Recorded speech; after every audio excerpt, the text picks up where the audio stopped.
ചേട്ടാ, ഈ കോൺഗ്രസിന്റെ രാഷ്ട്രീയ സംവിധാനം എങ്ങോട്ടാണ് പോകുന്നത്? ഒരു പരിധിവരെ ഒരു കളത്തിലില്ലായിരുന്ന രമേശ് ചെന്നിത്തല ഇപ്പോൾ പുതിയ മുഖ്യമന്ത്രി സ്ഥാനത്തേക്കൊക്കെ പരിഗണിക്കുന്നുവെന്ന് പറഞ്ഞ വലിയ വിവാദങ്ങൾ ഇപ്പോൾ സംഭവിച്ചുകൊണ്ടിരിക്കുകയാണ്. കാരണം NSS പിന്തുണ പ്രഖ്യാപിക്കുന്നു എന്ന് പറഞ്ഞ് ഇന്നലെ തൊട്ട് ഫുൾ ചർച്ചകളാണ് എല്ലായിടത്തും.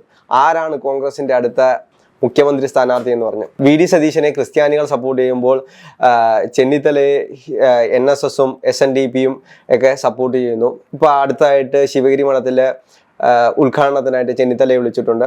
അങ്ങനെ വരുമ്പോൾ ഈ കോൺഗ്രസിന്റെ രാഷ്ട്രീയ സംവിധാനം എങ്ങോട്ടായിരിക്കും പോകുന്നത്?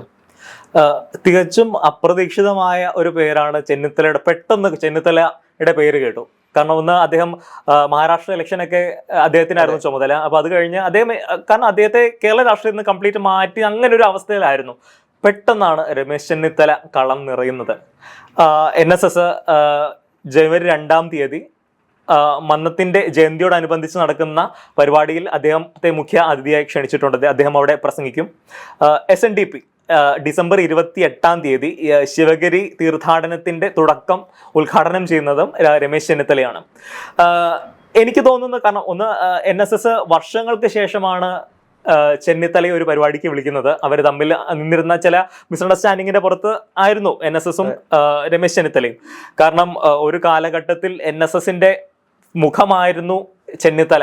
കേരള രാഷ്ട്രീയത്തിലെ NSSന്റെ ഏറ്റവും വേണ്ടപ്പെട്ട ആളായിട്ടാണ് രമേശ് ചെന്നിത്തല അറിയപ്പെട്ടത്. പലപ്പോഴും രമേശ് ചെന്നിത്തലയെ ബാക്കിയുള്ളവർ ഒതുക്കിയിരുന്നത് അങ്ങനെയാണ്. NSSന്റെ ഒരു പ്രതിനിധി എന്ന ലേബലിലേക്ക്, കാരണം ഒരു നായർ ബ്രാൻഡിങ് ആയിപ്പോയി രമേശ് ചെന്നിത്തലയ്ക്ക്. അദ്ദേഹത്തിന്റെ പാർട്ടിയിലുള്ളവർ തന്നെ കൊടുത്തൊരു ബ്രാൻഡിങ് ആയിപ്പോയി. അതായത് നമുക്കറിയാം, കോൺഗ്രസിനെ സംബന്ധിച്ച് വളരെ ശക്തമായിട്ടുള്ള ഗ്രൂപ്പ് സംവിധാനങ്ങളാണ്. ABC അങ്ങനെ തുടങ്ങി ഗ്രൂപ്പുകൾ ഒരുപാടുണ്ട്, ഗ്രൂപ്പ് നേതാക്കന്മാർ ഒരുപാടുണ്ട്. എടുത്തു കാണിക്കാൻ പറ്റിയ ഒരുപാട് നേതാക്കന്മാർ കോൺഗ്രസിൽ തന്നെ ഉണ്ട്. ഇപ്പൊ നമുക്ക് നോക്കിക്കഴിഞ്ഞാൽ സുധാകരനുണ്ട്, പ്രതിപക്ഷ നേതാവായിട്ടുള്ള VD സതീശനുണ്ട്, രമേശ് ചെന്നിത്തല, അങ്ങനെ ഇപ്പം മരിച്ചുപോയ ഉമ്മൻചാണ്ടി അടക്കം വലിയൊരു നേതൃനിര ഉണ്ടായിരുന്ന ഒരു പാർട്ടിയാണ്. ഈ ഒരുപാട് നേതൃത്വം ഉണ്ടായതുകൊണ്ടാണ് വീണ്ടും രണ്ടാമത് ഇവർ ഭരണം നഷ്ടപ്പെട്ടു പോയത്. അതൊരു പ്രധാനപ്പെട്ട കാരണമാണ്. കാരണം ഇവര് സാധാരണപ്പെട്ട ജനങ്ങൾ നോക്കുമ്പോൾ ഇവർ തമ്മിൽ എപ്പോഴും അടിയും വഴക്കുമാണ്.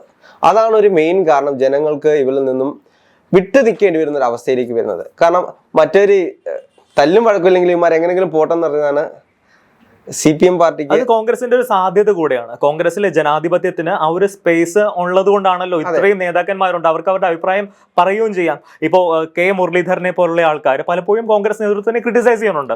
പക്ഷെ എന്നിട്ടും അദ്ദേഹം അവിടെ തന്നെ ഉണ്ടല്ലോ. ഡോക്ടർ തരൂര് ക്രിട്ടിസൈസ് ചെയ്യുന്നുണ്ട് പലപ്പോഴും. പക്ഷെ അദ്ദേഹം ആ സ്ഥാനത്തുണ്ട്. അത് കോൺഗ്രസിന്റെ വലിയൊരു സാധ്യതയായിട്ടേ ഞാൻ കാണുന്നുള്ളൂ. കമ്മ്യൂണിസ്റ്റ് പാർട്ടിയിൽ ഇല്ലാത്തത് അതുപോലെ ഒരു ഇതാണല്ലോ, ഒരു ഗാലക്സി ഓഫ് ലീഡേഴ്സ് ഇല്ല. എല്ലാം ഒരു നേതാവിലേക്ക് കോൺസെൻട്രേറ്റ് ചെയ്യപ്പെടുന്ന ഒരു പിണറായി വിജയനിലേക്കാണ് എല്ലാ സംവിധാനവും കോൺസെൻട്രേറ്റ് ചെയ്യപ്പെടുന്നത്. CPM-നെ സംബന്ധിച്ച് ഏറ്റവും വലിയ അടുത്ത വിഷയം എന്ന് പറയുന്നത് പിണറായി വിജയൻ കഴിഞ്ഞ് അവരെ നയിക്കുന്നത് ആര് ആയിരിക്കും എന്നുള്ളത് അവരുടെ കൂട്ടത്തിൽ തന്നെ ഇപ്പോൾ ഏറ്റവും വലിയ ചർച്ചയാണ്. അവരുടെ ഈ CPM സമ്മേളനത്തിൽ തന്നെ CPM-നെതിരെ വലിയ വിമർശനങ്ങളാണ് ഉന്നയിച്ചുകൊണ്ടിരിക്കുന്നത്.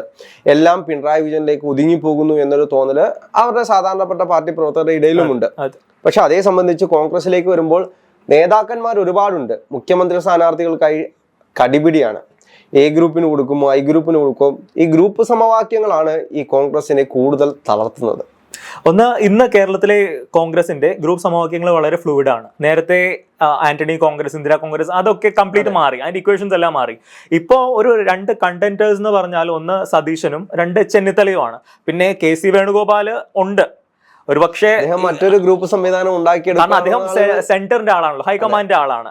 രാഹുൽ ഗാന്ധിയോട് ഏറ്റവും അടുത്ത് നിൽക്കുന്ന ആളാണ് KC വേണുഗോപാൽ. എനിക്കൊന്ന് കൂടുതൽ ആൾക്കാരും KCയോടാണ് നാച്ചുറലി, കാരണം സെന്ററിന്റെ ഏറ്റവും വലിയ ആളല്ലേ, ഏറ്റവും അടുത്ത ഹൈക്കമാൻഡിന്റെ കേരളത്തിലെ എല്ലാമാണ് KC വേണുഗോപാൽ. അപ്പൊ നാച്ചുറലി KC വേണുഗോപാലിന് ആഭിമുഖ്യമുള്ള ഒരുപാട് പേരുണ്ട്. പിന്നെ KC വേണുഗോപാൽ ബുദ്ധിയുള്ള രാഷ്ട്രീയക്കാരനാണ്.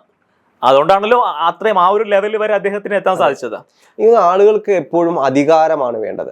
അധികാരം ആരുടെ കയ്യിലിരിക്കുന്നു അവരോടൊപ്പം എപ്പോഴും. ഉറപ്പായിട്ടും, പ്രത്യേകിച്ച് കോൺഗ്രസ് പാർട്ടിയിലെ നമുക്ക് അറിയാലോ, കരുണാകരൻ മുതൽ നമുക്ക് എല്ലാവരുടെയും അധികാരം ആർക്കാണുള്ളത് അവരുടെ അടുത്തേക്ക് എല്ലാവരും ഉണ്ടാവും. അധികാരം പോണ സമയത്ത് അടുത്തതിലേക്ക് മാറും. അതെ, അത് നമുക്കറിയാം. കാരണം ഒരു സമയത്ത് ഏറ്റവും വലിയ ശക്തമായിട്ടുള്ള കേന്ദ്രങ്ങൾ എന്ന് വെച്ച് കഴിഞ്ഞാൽ ഒന്ന് ഉമ്മൻചാണ്ടി പക്ഷവും ഒന്ന് രമേശ് ചെന്നിത്തല പക്ഷവും. അങ്ങനെ 2 പക്ഷങ്ങളായിരുന്നു മെയിനായിട്ടും കേരളത്തിൽ ഉണ്ടായിരുന്ന ഒരു പക്ഷം.